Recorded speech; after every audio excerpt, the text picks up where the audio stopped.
Buenos Aires estrena orgullosa en 1880 su nuevo título de capital federal de una Argentina que se moderniza según los parámetros europeos. Gobierna el país una oligarquía que basa su poder en la propiedad de la tierra y se desentiende de toda actividad que implique inversión de riesgo y esfuerzo. Había llegado para ellos el momento de disfrutar de sus éxitos económicos y políticos.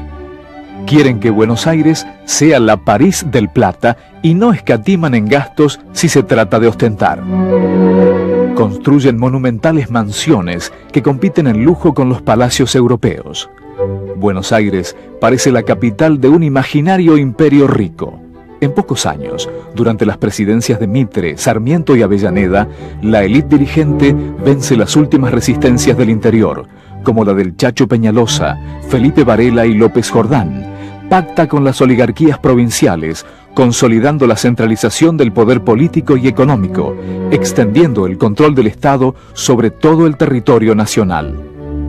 Esta nueva hegemonía le permite al general Julio Argentino Roca asumir la presidencia de la nación en 1880 bajo un lema que resume las aspiraciones del grupo gobernante: paz y administración.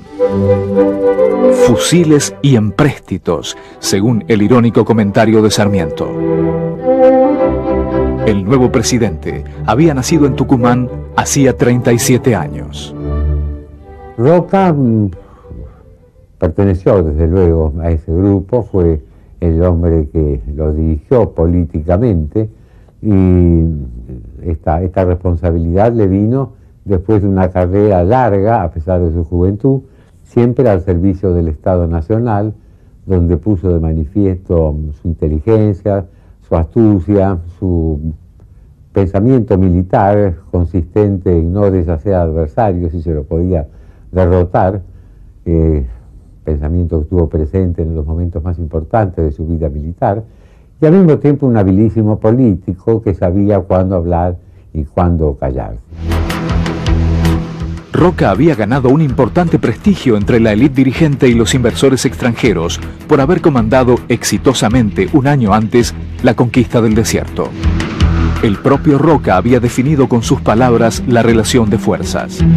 Tenemos 6.000 soldados armados con los últimos inventos modernos de la guerra para oponerlos a 2.000 indios que no tienen otra defensa que la dispersión ni otras armas que la lanza primitiva. Fue el ejército el que realizó la conquista por cuenta y orden del Estado Nacional. Y fue el ejército la institución que mayor poder e influencia adquirió a partir de este hecho. El grupo dirigente del 80 adhiere al liberalismo económico, pero practica un claro conservadorismo político, reservándose el manejo de los mecanismos del poder al considerarse los únicos aptos para detentarlo. El uso del fraude electoral es moneda corriente y está facilitado por el sistema de voto cantado, la inexistencia de padrones oficiales y el ejercicio de la intimidación y la violencia. Esto aleja a la gente común de la política, a la que ve como una farsa, sin partidos que la representen y sin posibilidades de expresar libremente su opinión. Todas estas prácticas antidemocráticas y excluyentes son comunes a las diversas vertientes políticas que se alternan en el poder. Persiste aún hoy el debate sobre la identidad ideológica de estos grupos. ¿Eran liberales o conservadores? La Argentina se integra a la economía europea y al mercado mundial como compradora de manufacturas y proveedora de materias primas. Aunque las vacas son más pesadas, la balanza comercial siempre nos será desfavorable. A la élite no le interesa invertir en la industria, no se preocupa siquiera en instalar lavaderos de lana o frigoríficos. Que lo hagan los ingleses, dirán con dudoso orgullo. Se sienten muy cómodos cobrando sus exportaciones en oro y pagando a sus empleados en pesos devaluados. Haciendo gala de un irresponsable egoísmo, suponen que todo lo que necesitan lo pueden importar. ¿Para qué producirlo aquí? Ante la falta de inversores locales, todas las tareas de infraestructura deben ser encaradas por el Estado. Así lo anuncia el presidente Roca en un discurso ante el Congreso. Mi opinión es que el comercio sabe mejor que el gobierno lo que a él le conviene. La verdadera política consiste pues en dejarle la más amplia libertad.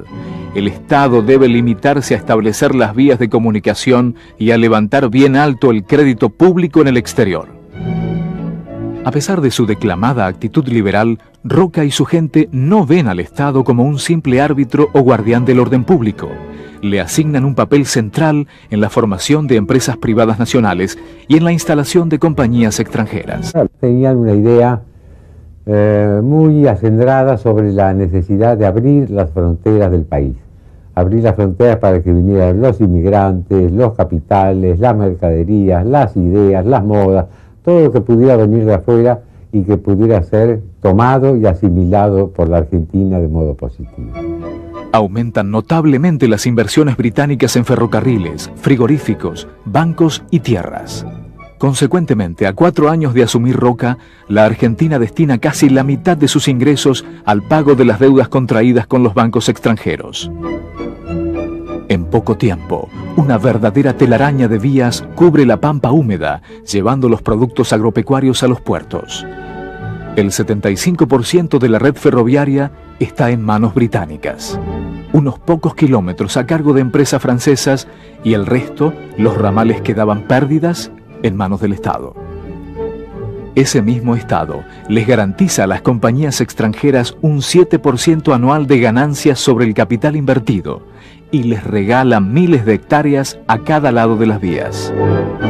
Lo que se llamó la garantía de los ferrocarriles implicó el pago de una suma anual a la empresa del ferrocarril que llegó a representar más del 20% del presupuesto nacional, por ejemplo, en algunos años.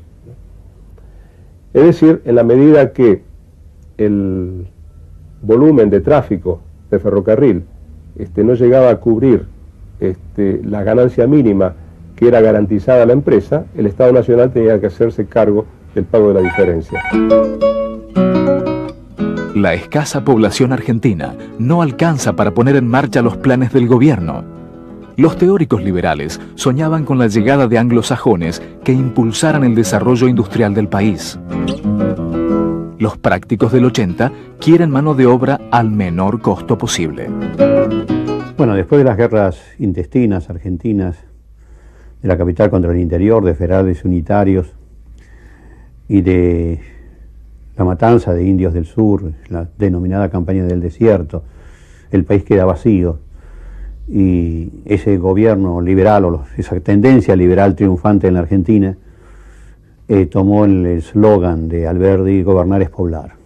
Por supuesto, no con poblaciones latinoamericanas, sino con europeos. Sarmiento lo dijo, lo escribió, el sueño era poblarlo con nórdicos, con poblaciones nórdicas, pero los nórdicos iban a Estados Unidos principalmente, no miraban hacia el sur, y entonces tuvo que conformarse solamente con italianos y españoles.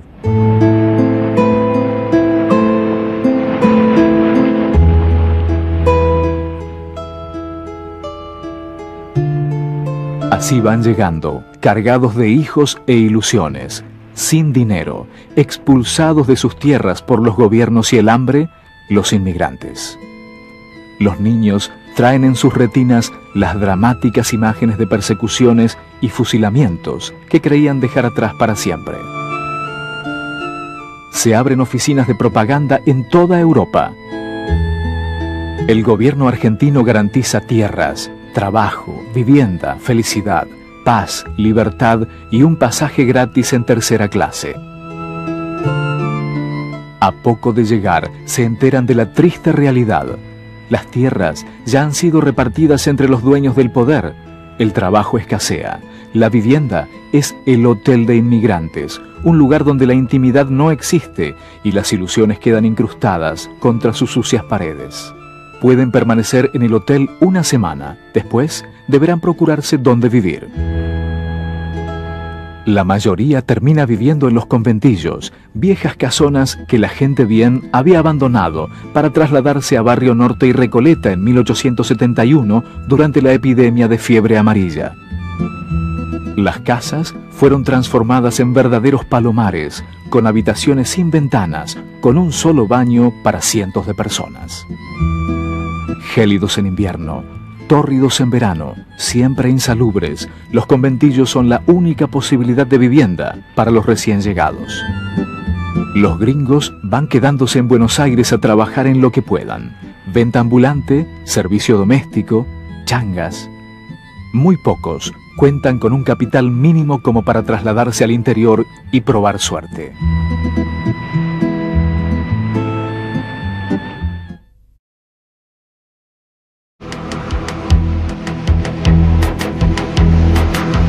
En su afán centralizador, el gobierno de Roca no se detiene ni ante el tradicional poder de la Iglesia Católica.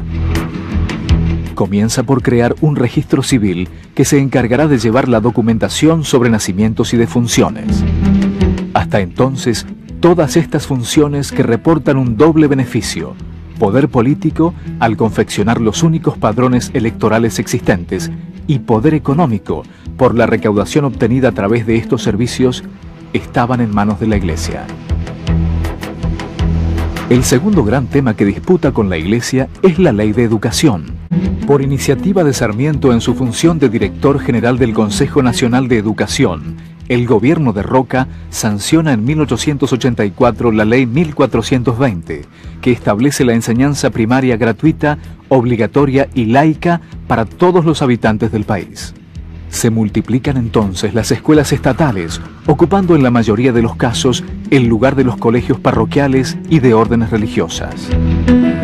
La puja con la Iglesia se tensó de tal manera que se llega en 1884 a la ruptura de relaciones con el Vaticano.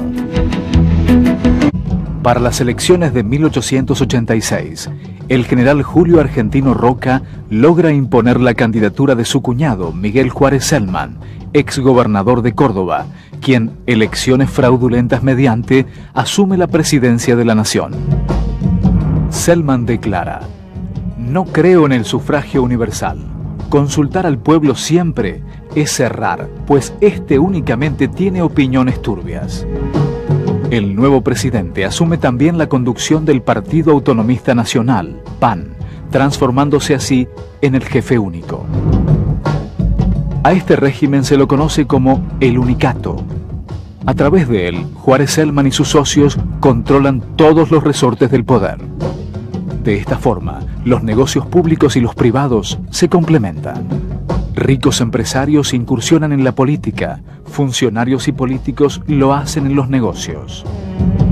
Estos grupos, formados por financistas, gestores, intermediarios, especulan con cada venta, cada compra, cada préstamo, cada licitación, haciendo enormes negocios a costa de los fondos estatales, sin siquiera preocuparse en pagar impuestos.